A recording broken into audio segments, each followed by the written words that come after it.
Welcome back. The public continues to voice its concerns in St. Tammany Parish over the newly elected coroner there. The man who previously held the office took questions about whether he feels the new person is up to the job. Rick Gogrieve reports. Concerns have been growing regarding the St. Tammany Parish Coroner's Office and their new lead man, Dr. Christopher Tape. To address some of these concerns, the Alliance for Good Government, along with former St. Tammany Coroner Charles Preston, hosted a meeting for the public. This is not an issue of whether or not I like Dr. Tape. It's an issue of whether or not I have confidence that he's the person to do this job. During this meeting, one of the major concerns was Bill 452, which would shift control of all the finances of the coroner's office to parish government. If this bill passes, some believe that many programs will be removed from the office due to Tape's unwillingness to do anything but autopsies. Like the DNA testing lab and the forensic testing for rape cases that come into the parish. And it does a very good service, and it's working well, and it does make the parish money.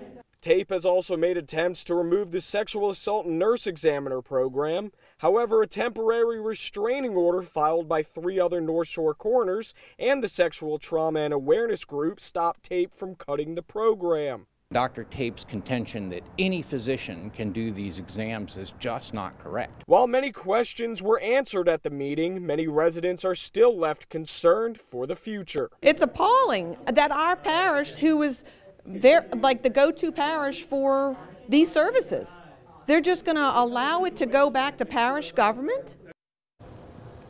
Well, the coroner in East Baton Rouge Parish released the annual report for 2023. While some forms of death have gone down, he fears the parish is going to have a bad year. Deshaun Johnson reports.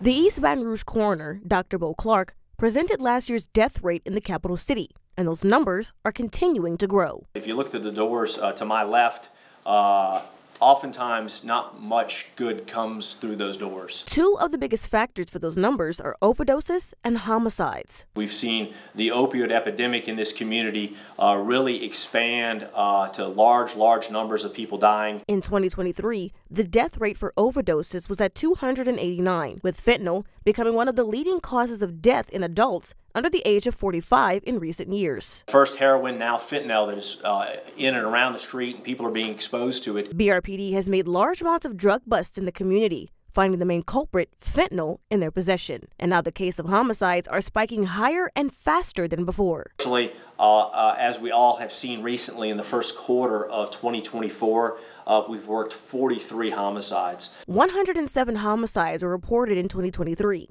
The coroner says that he fears the numbers may grow higher. We're worried that we're going to have a bad year when it comes to homicides in this community because the number is not looking good so far. Several members of law enforcement made remarks on not only the rise in death here in Baton Rouge, but the age of suspects. Sergeant Darren Ahmed expressed his concerns back on March 28th during a conference about the need to pay attention to the crime rate in Baton Rouge. We have young men and women out here that's being killed, that these are our babies. They're somebody's baby, they're somebody's child. Enough is enough. Our chief said it, our mayor has said it. Although worried for the future on how these numbers will look in the upcoming months, Dr. Clark says that they'll continue to do their best to help save lives. And if we could save their life, then maybe we could get them treatment. And if we get them treatment, maybe we can make them drug-free. In Baton Rouge, Deshaun Johnson, Fox 44 News.